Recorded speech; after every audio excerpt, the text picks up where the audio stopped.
แต่ว่าเมื่อท่านบวชมาแล้วธรรมะข้อใดที่พระพุทธเจ้าทรงแสดงก่อนแต่นั้นคือก่อนท่านบวชท่านก็ไปเรียนจากพระเราอื่นแล้วต่อมาเมื่อท่านรับเป็นพุทธอุปถากคือสมัยก่อนนั้นภิกษุที่อุปถากพระพุทธเจ้าเนี่ยคือรับใช้นะพระที่รับใช้พระพุทธเจ้าก็เปลี่ยนกันไปบางครั้งบางคราวพระไม่ค่อยใส่ใจก็ปล่อยทิ้งพระพุทธเจ้าเอาไว้ก็มีปัญหาในที่สุดคณะสงฆ์ก็ลงมติให้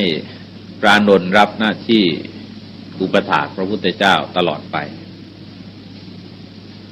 พระอานนท์ก่อนที่จะรับหน้าที่ท่านก็ขอพร8ประการเลยพรข้อสุดท้ายซึ่งเราถือว่ามีประโยชน์มากคือขอว่าพระพุทธเจ้าจะไปเทศที่ไหนก็ตาม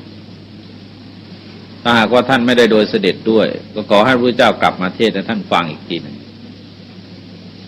เพราะงั้นทำให้พระธรรมเทศนาทั้งหมดเนี่ยท่านจำได้ทั้งหมดซึ่งการจำนั้นท่านอาจจะสงสัยว่าทำไมจึงจำได้แต่ที่จริงพระสูตรจำไม่ยากถ้าหากว่าเราเข้าใจในเนื้อหาสาระคือพยายามจับประเด็นให้ได้แล้วก็จำเฉพาะหัวข้อตอนใดตอนหนึ่งเอาไว้และในที่สุดหัวข้อตอนอื่นมันก็เปลี่ยนกันเพียงไม่มากมายอะไรพระสูตรมีทั้งหมดก็เรียกว่าเป็นหมื่นพระสูตรแต่เฉพาะที่เรียกว่าสุตตะเนี่ยส่วนมากจะขึ้นอย่างนี้เพราะคำสอนของพระพุทธเจ้ามีทั้ง9ลักษณะด้วยกันเฉพาะลักษณะที่เป็นสุตตะจะขึ้นด้วยคำอย่างนี้หรือว่าพระอานนท์ได้บอกแก่พระสงฆ์ในที่ประชุมสังฆายนาพอบอกแล้วคณะสงฆ์องค์อื่นท่านก็จำเอาไว้เมื่อพระอานนท์แสดงไปเสร็จพระสงฆ์ท่านก็สาธยายขึ้นพร้อมกันคือถ้าทุกรูปที่สาธยายลงกันก็ถือว่าพระสูตรนี้ก็จำมาถูกต้องคือต่างคนต่างก็จำกันมาคนละทิศละทางนะฮะแต่ว่าเมื่อมาสอบทานกันต้องลงกันถ้าไม่ลงกันก็ต้องหาข้อยุติที่เราเรียกว่าสังฆายนาคำว่าสังฆายนาคือขับคือสวดพร้อมๆกันนะพูดง่ายว่าสวดพร้อมๆกันอย่างที่เราสวดมนต์นี่แหละแต่ว่าเป็นการทำที่มีระบบคือตั้งขึ้นเป็นคณะกรรมการสอบทานพระไตรปิฎกพระพุทธวจนะของพระพุทธเจ้ากันแต่เฉพาะพระสูตรที่จะกล่าวในที่นี้วันก่อนนั้นเราจะเห็นว่าเป็นพระสูตรที่แสดงโดยอัธยาศัยของคนอื่นคือเป็นการแสดงตามอัธยาศัยของชนชาวกาลามะเพราะชนชาวกาลามะเขามีปัญหาที่เกิดความสับสนในด้านความเชื่อว่าแกจะเชื่อใครดีเนื่องจากคนแสดงก็แสดงกันสับสนไปหมดแล้วต่างคนต่างก็ยกวาทะของคนอื่นของตนเองขึ้นมาเชิดชูแล้วก็ข่มขีวาทะของคนอื่นพระพุทธเจ้าก็ทรงแสดงธรรมะในลักษณะที่คล้อยตามอัธยาศัยของชนชาวกาลามะแต่พระสูตรนี้เป็นการแสดงโดยอัธยาศัยของพระพุทธเจ้าเองเป็นพระสูตรที่เราสวดกันแพร่หลายเรียกว่าสารานิยธรรมสูตรคือพระสูตรอันเป็นที่ตั้งแห่งความระลึกถึงกันพระพุทธเจ้าประทับอยู่ที่พระเชตวันอันเป็นอารามของอนาถบิณฑิกะเศรษฐีในกรุงสาวัตถีพระพุทธเจ้านั้นประทับที่พระเชตวันนี่มากที่สุดคือถึง19พรรษาที่บุพารามซึ่งเป็นเมืองสาวัตถีเหมือนกันนางวิสาขาสร้างถวายก็6พรรษาเพราะงั้นประทับอยู่ตั้ง25พรรษาที่เมืองสาวัตถีพระสูตรจึงเกิดขึ้นที่เมืองนี้มากคือที่สาวัตถีนี่มากอารามของท่านอนาถบิณฑิกะเศรษฐีนั้นก็ให้ความรู้เราอย่างหนึ่งว่าวัดในสมัยก่อนเนี่ยถ้าเราเอาวัดในสมัยปัจจุบันมาเปรียบเทียบมันสู้ไม่ได้เลยเพราะราคามากเหลือเกินอย่างพระเชตวันนี่สร้างด้วยเงินถึง54 โกฏโกฏถึง10 ล้านนะฮะเงินสมัยโบราณแล้วก็ใช้แรงงานโดยไม่จ้างก็มีเยอะก็แสดงว่าลงทุนสร้างวัดมากเหลือเกิน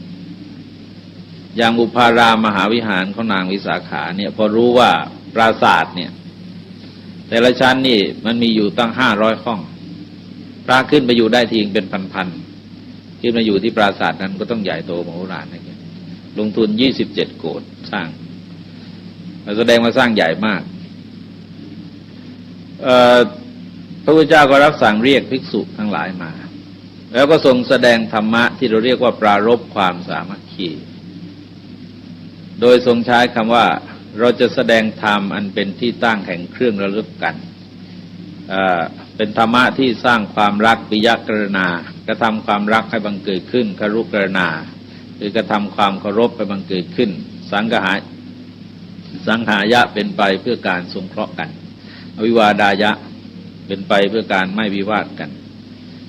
สามัคคียาเป็นไปเพื่อความสามัคคีแล้วก็เอกีภาวายะเป็นไปเพื่อความเป็นอันหนึ่งอันเดียวกันซึ่งท่านทั้งหลายจะเห็นว่าความรักความเคารพการสงเคราะห์กันการไม่ทะเลาะไม่วิวาทกันความสามัคคีและเอกภาพนั้นเป็นความต้องการของคนทุกคนที่อยู่ร่วมกันแต่ว่าสิ่งเหล่านี้ถ้ามองให้ดีแล้วมันเป็นผลนะฮะมันเป็นผลจะเกิดขึ้นมาโดยไม่ได้สร้างเหตุไม่ได้พระพุทธเจ้าจึงทรงแสดงตัวเหตุที่ให้เกิดผลซึ่งคนทุกคนต้องการหลักคำสอนในพระพุทธศาสนาจึงมีอยู่ข้อหนึ่งที่ว่าทรงแสดงธรรมมีเหตุที่ผู้ฟังอาจตรองตามให้เห็นจริงได้ซึ่งหมายความว่าในขณะที่คนต้องการความรักความเคารพความนับถือกันการไม่ทะเลาะไม่วิวาทกันความสามัคคีและเอกภาพนั้นถ้าหากว่าบุคคลประกอบด้วยธรรมะที่ทรงแสดงแล้วผลดังกล่าวก็จะเกิดขึ้นเพียงแต่เราคิดเท่านั้นเองเราก็จะเห็นทางได้เลยว่ามันเกิดขึ้นได้จริงๆนั่นก็คือข้อแรกก็ทรงใช้คำว่าเมตตากายกรรมังปัจจุปฏิตังโหติคือเข้าไปตั้งเมตตาทางกายทั้งในที่ลับทั้งในที่แจ้งต่อเพื่อนต่อบุคคลที่เกี่ยวข้องกับเราทุกๆคนเมตตาทางกายนั้นก็คือการช่วยเหลือขวนขวายกันในกิจการงานที่ชอบที่เหมาะที่ควรการงานอะไรที่จะต้องจัดจะต้องทำพอจะช่วยเหลือกันได้แบ่งเบาภาระกันได้ก็ช่วยเหลือแบ่งเบากันเป็นการแสดงถึงอัธยาศัยไมตรีของบุคคลเหล่านั้นอย่างในกรณีของพระเองพระพุทธเจ้าก็ทรงวางเป็นรูปแบบอย่างในสมัยก่อนเนี่ยแม้แต่จะเย็บจีวรสมัยนี้เหตุการณ์มันก็เปลี่ยนแปลงไปสมัยก่อนจะเย็บจีวรพระเนี่ยพระทั้งวัดจะต้องประชุมช่วยกันแล้วหาผ้ากันมาแล้วช่วยกันตัดช่วยกันด้นช่วยกันเนาช่วยกันพับช่วยกันเย็บกันย้อมต้มน้ำอะไรต่ออะไรช่วยกันพระพุทธเจ้าเองก็ลงมาเป็นประธานในการเย็บจีวรแต่ท่านทั้งหลายลองดูพิธีพวกกฐินนะฮะกฐินนี่พยายามรักษารูปแบบเดิมเอาไว้วิธีการของกฐินจึงเป็นการพิสูจน์เรื่องสามัคคีของพระ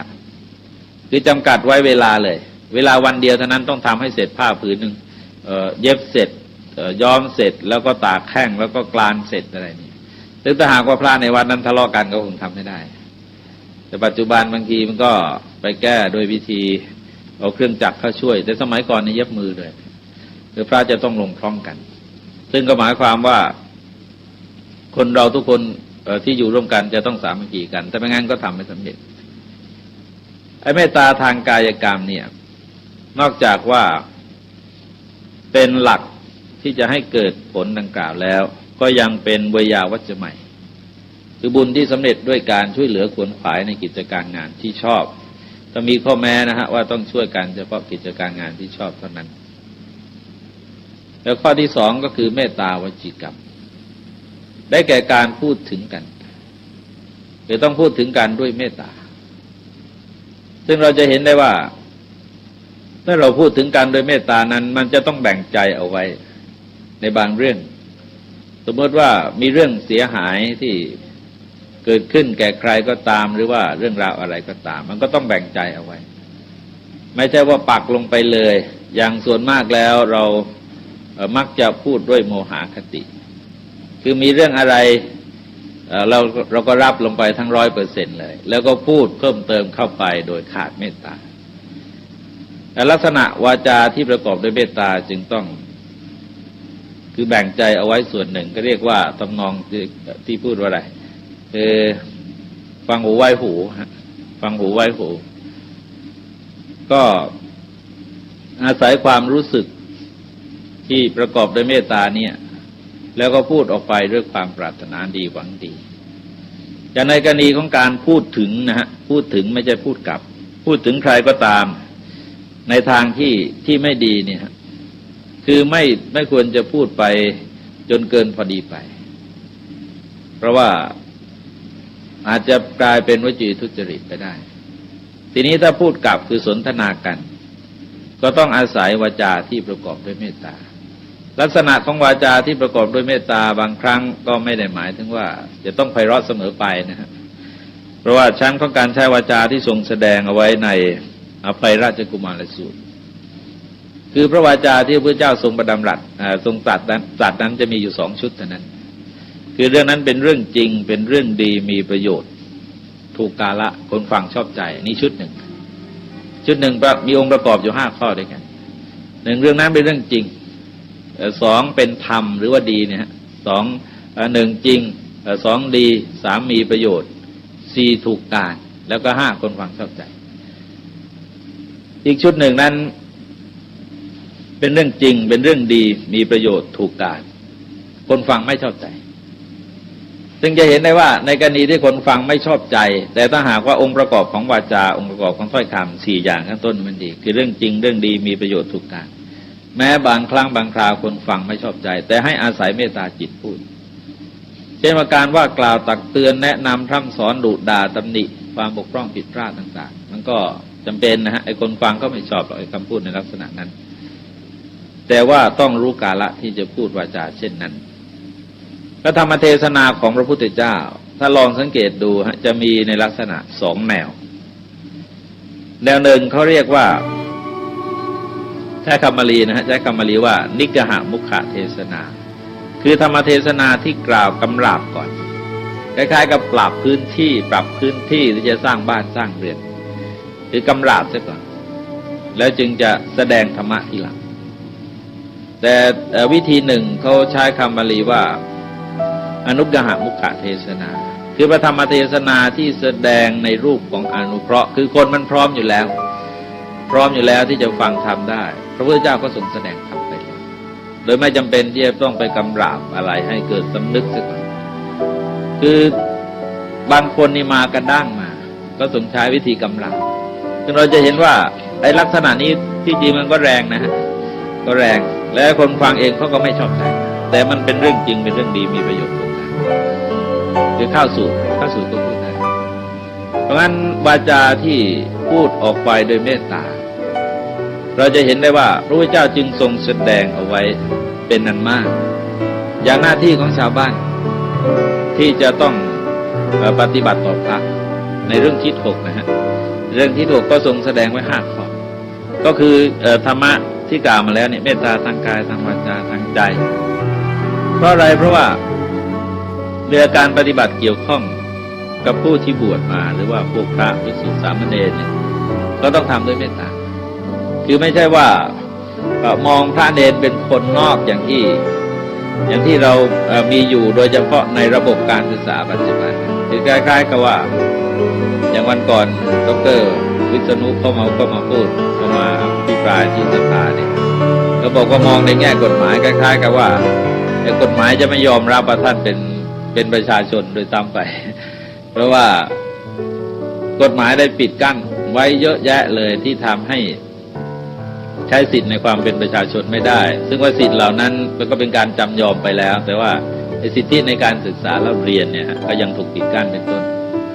ซึ่งก็เป็นปัญหาที่จะต้องกระทำด้วยความเมตตาและเมตตาทางวจีกรรมซึ่งหมายถึงว่าเวลาพูดถึงอะไรก็ให้พูดถึงด้วยความเมตตาไม่ใช่ว่า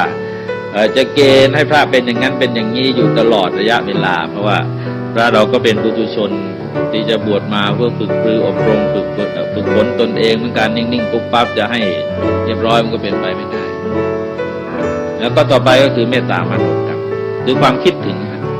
ความมองคือเรียกว่าอะไรทัศนคติการมองดูคนหรือว่าคิดถึงคนนั้นก็ให้คิดถึงด้วยเมตตาคิดถึงในแง่เมตตาพร้อมที่จะอดทนพร้อมที่จะรอคอยพร้อมที่จะให้อภัยแม้ว่า บางครั้งบางคราวคนเหล่านั้นจะหกล้มหกลุกพลั้งพลาดไปบ้างแต่ว่าก็ให้คิดถึงในแง่เมตตาเมตตาในด้านจิตใจนั้นยังมุ่งกระจายออกไปในรูปของการสร้างความรู้สึกที่จะเห็นนะฮะสร้างความรู้สึกที่จะเห็นผลอย่างที่เราสวดกันในบทแผ่เมตตาพรหมวิหารนะฮะสเปสัตตาเวราปยาปัชชาเนี่ยคือขออย่าให้มีเวรอย่าให้มีภัยอย่าให้เบียดเบียนกันอย่าให้ประทุษร้ายกันแล้วก็ให้มีสุขตามสมควรแก่ฐานะของตนที่เราสวดสเปสัตตาแผ่เมตตานั้นก็คือแผ่ในลักษณะของพรหมวิหารก็แสดงว่าให้สร้างความรู้สึกด้วยสร้างความรู้สึกที่ประกอบด้วยเมตตาต่อกันลักษณะความรู้สึกที่ประกอบด้วยเมตตาซึ่งมันก่อขึ้นภายในใจเรานั้นท่านทั้งหลายอาจจะเคยสังเกตเห็นว่ามันสะท้อนออกไปภายนอกคือคนอื่นสามารถรับได้แล้วก็สามารถสัมผัสได้อย่างกระแสความเมตตาปรารถนา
เห็นว่าลักษณะแบ่งกันกินแบ่งกันใช้เนี่ย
ผมเข้ามาเราไปแบ่งให้เพื่อนนะฮะเดี๋ยวตัวเดียวก็ลากเข้าคุกกันเป็นแถว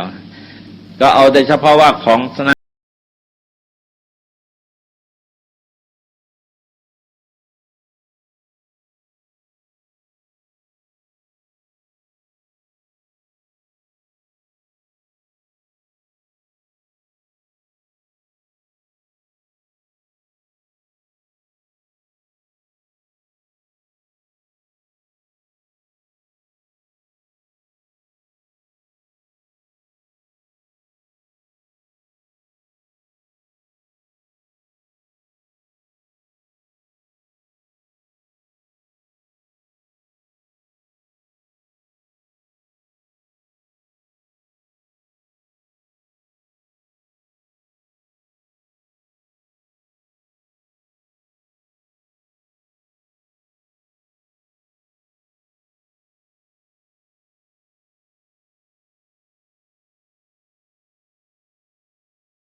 อะไรอะไร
ทำผิดเพราะว่ามีบทบัญญัติบังคับเอาไว้แล้วก็เพื่อให้หมู่คณะ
การที่พระองค์ต้องแก่ต้องเจ็บต้องนิพพานไปเนี่ยแท้ที่จริงเป็นมายาเป็นภาพแสดงเท่านั้นเอง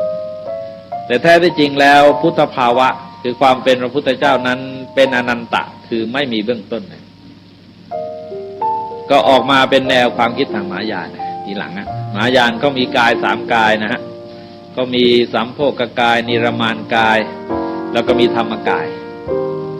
มหายานนะฮะก็ว่ากายพระพุทธเจ้ามี3 กายซึ่งถ้าหากว่าเราประนีประนอมมันก็ไม่แปลกอะไรนะคือเราพูดในแง่ของธรรมกายเพราะว่าบางครั้งบางคราวพระพุทธเจ้าทรงแสดงว่าผู้ใดเห็นธรรมผู้นั้นเห็นเราผู้ใดเห็นเราผู้นั้นเห็นธรรมก็ธรรมมันก็ดำรงอยู่ชั่วกาลนะมันก็ประนีประนอมกันได้ไม่จำเป็นจะต้องแตกเป็นนิกายแล้วก็ในที่สุดมันก็แตกเป็นนิกายกันได้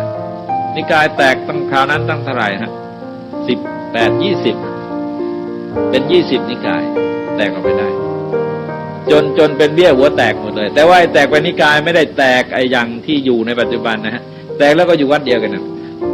ก็อยู่ในวัดเดียวกันวัดหนึ่งบางทีมันมีไม่รู้กี่นิกายมันวุ่นไปหมดเลยแล้วพระเราก็ตั้งป้อมทะเลาะกันแล้วก็เนี่ยฮะที่ทำให้ศาสนาพุทธเราเสื่อมเนี่ยประเด็นหนึ่งพอทิฏฐิความเห็นไม่ตรงกันเมื่อ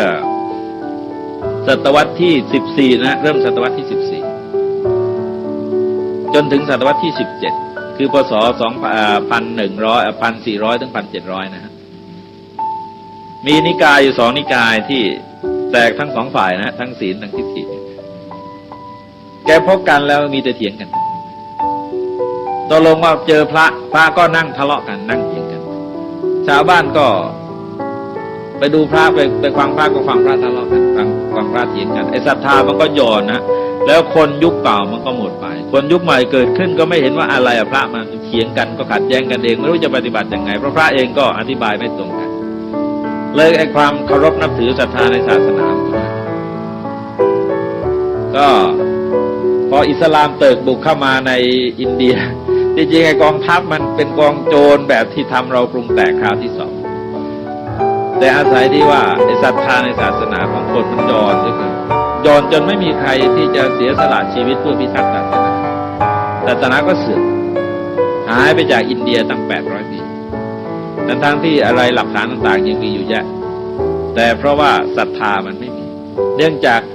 ไอ้ทิฏฐิความคิดเห็นของคนในขัดแย้งกันอีกประการหนึ่งที่เห็นได้ง่ายนะฮะเห็นได้ง่ายที่เขาเผยแพร่กันมากเนี่ยก็คือเรื่องมารนะฮะเรื่องมารท่านทั้งหลายจะเห็นว่าก็พยายามที่จะพูดให้เห็นว่ามารนั่นคือกิเลสใช่ที่จริงมารกิเลสมันก็มีแต่พระเจ้าทรงแสดงมารไว้5 มารนะมารแปลว่าผู้ล้างผลาญหรือทำลายความดีเนี่ยคือ1กิเลสมารคือกิเลสเช่นความโลภความโกรธความหลงเนี่ยมันก็เป็นมารนะทีนี้2ก็คือขันธมารคือรูปเวทนาสัญญาสังขารวิญญาณของเราเนี่ยมันเป็นมารอย่างเช่นประสบทุกขเวทนาจะนั่งกรรมฐานประสบทุกขเวทนามากไม่สงบมันก็เป็นมารขัดขวางความสงบของมันปวดเวทนามันเกิดเป็นมารขึ้นมาแต่ความจำของเราเสื่อมไปมันก็เป็นมารทั้งหมดนะแล้วก็อภิสังขารมารอภิสังขารมารนั้นหมายถึงอภิสังขารนั้นหมายถึงบุญนะฮะหมายถึงบุญหมายถึงบาปหมายถึงรูปฌานอรูปฌานแต่ว่าที่เป็นมารต้งๆคือมารสำหรับคนทั่วไปก็คือบาปมารสำหรับคนทั่วไปก็คือบาปแต่มารสำหรับพระอริยะเจ้าก็คือทั้งบุญนะฮะบุญก็เป็นมารเหมือนกันเพราะว่าพระอรหันต์นั้นจะต้องละบุญด้วยหรือต้องละ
ปัญญาศีลสมาธิ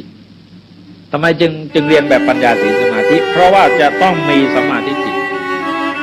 สมาธิอย่างน้อยที่สุดในระดับนี้ระดับธรรมดาเนี่ยระดับอย่างที่บอกว่ารู้ว่าอะไรเป็นทางเสื่อมอะไรเป็นทางเสื่อมแล้วก็รู้บายวิธีที่จะหลีกเลี่ยงทางเสื่อมสมาธิในระดับนี้คือเข้าใจเหตุผลในชั้นเขาเรียกอะไรกรรมมัสกตาสมาธิคือมีปัญญาเห็นชอบในกฎของกรรมและการที่สัตว์ทั้งหลายเป็นผู้ที่ทำตัวนี้เราสู้กันประเด็นนี้เป็นประเด็นหลักที่สำคัญสมาธิจะต้องเกิดในตรงนี้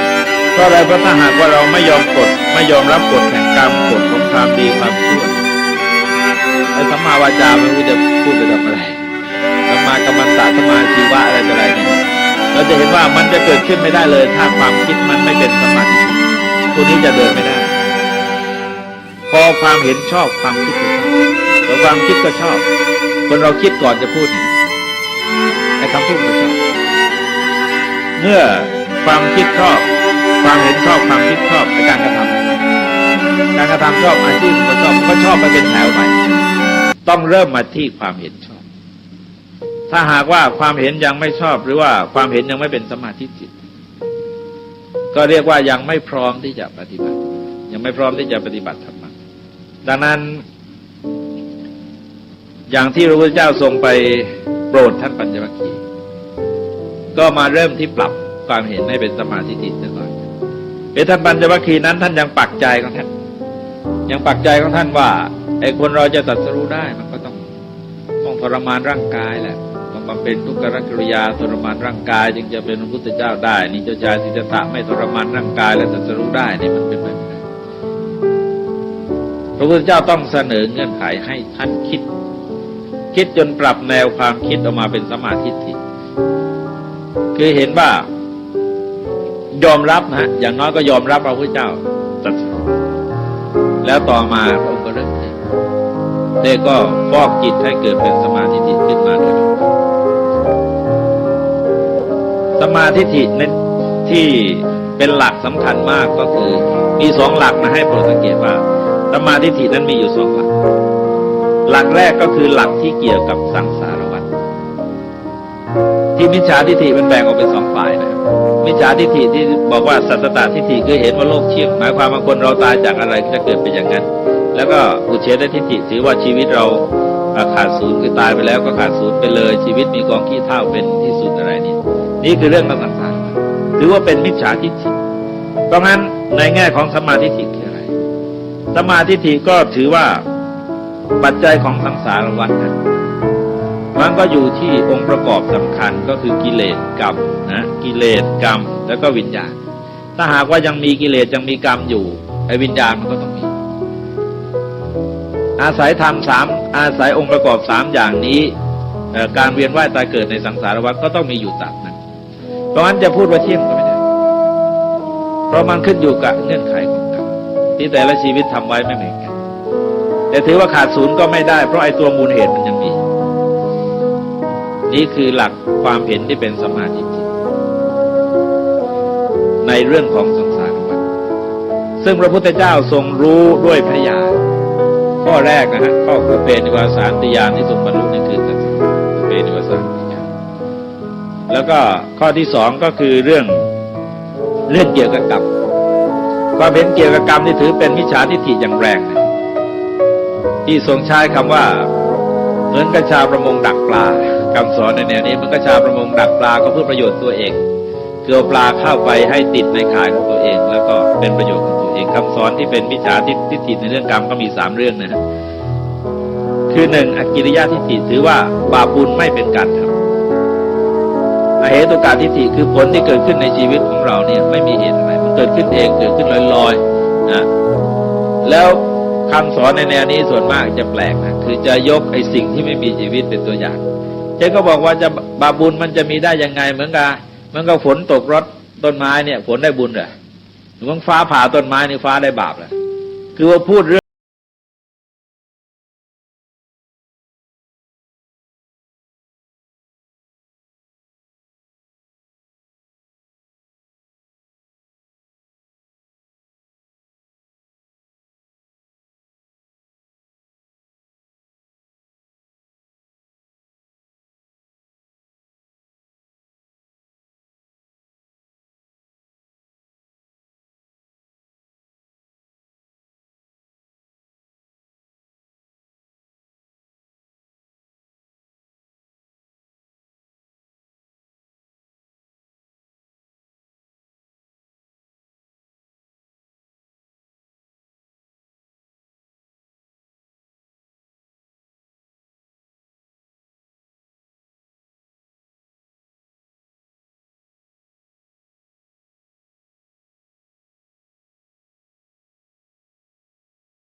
ต้องชิมเอาแล้วจึงจะรู้ว่ารสชาติมันเป็นยังไง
บัตรบูชาพระพุทธบาท